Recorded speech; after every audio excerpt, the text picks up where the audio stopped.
Assalamualaikum warahmatullahi wabarakatuh. Untuk pertemuan kali ini kita akan membahas KD 3.10 yaitu hukum-hukum dasar. Yang pertama kita bahas tentang hukum kekekalan massa atau hukum Lavoisier dari Pak Anthony Laurent Lavoisier. Biasanya dibaca dengan Lavoisier. Pada tahun 1785, beliau menemukan fakta bahwa pada reaksi kimia tidak terjadi perubahan massa. Tidak terjadi perubahan massa. Massa zat sebelum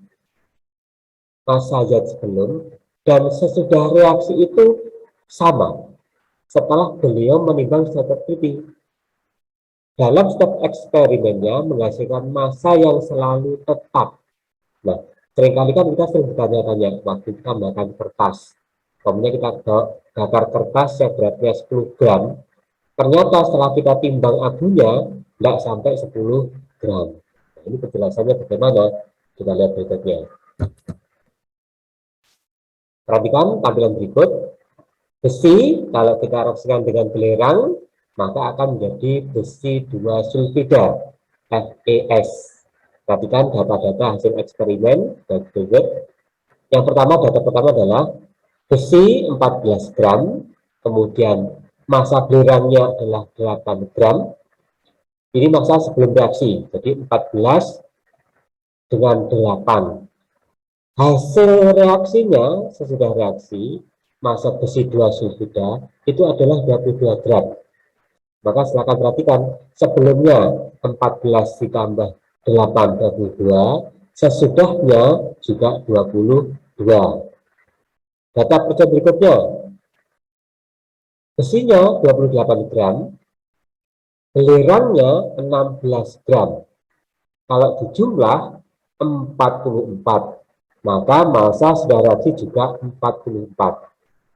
Kemudian, hasil percobaan ketiga, besinya 42 gram, belerangnya 24 gram. Jadi sebelumnya berarti ini adalah 66 gram. Dan ternyata hasilnya sudah reaksi juga 66 gram.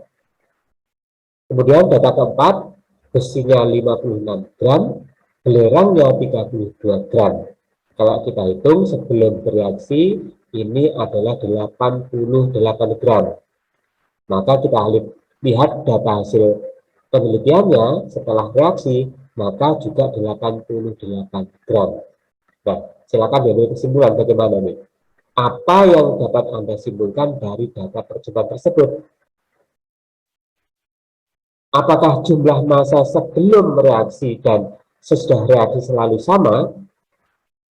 Berdasarkan fakta penelitian ini, data-data hasil percobaan ini, maka bisa disimpulkan bahwa massa besi dan belerang sebelum bereaksi itu sama setelah bereaksi.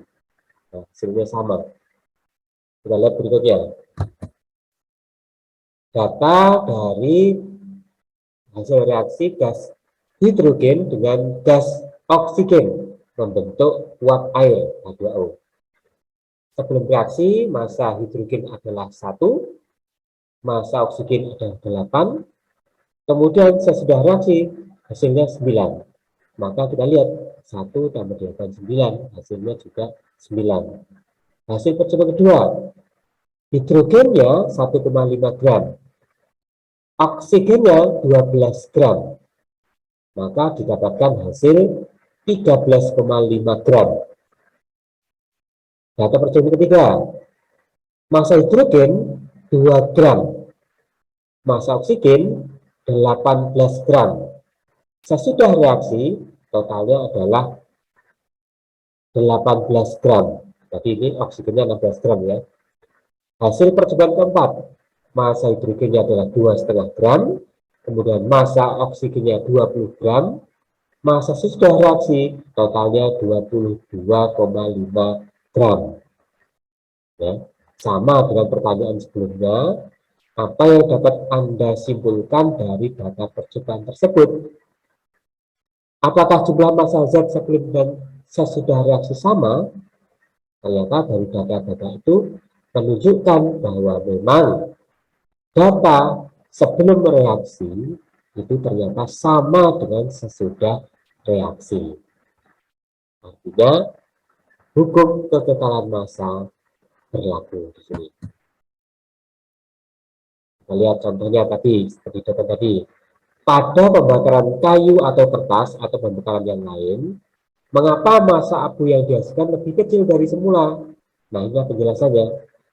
Selain abu, ternyata dihasilkan juga oksida karbon, asap, dan uap air. Jadi, massa kayu ditambah massa oksigen itu sebelum reaksi akan sama dengan massa oksida karbon ditambah massa uap air ditambah massa asap ditambah massa abu. Nah, karena tidak samanya itu, karena begini, jadi yang tidak ditangkap, tidak ditimbang, itu ini, uap airnya, kemudian massa asapnya, itu tidak ditimbang dengan teliti, maka seolah-olah hasilnya lebih kecil dari semula.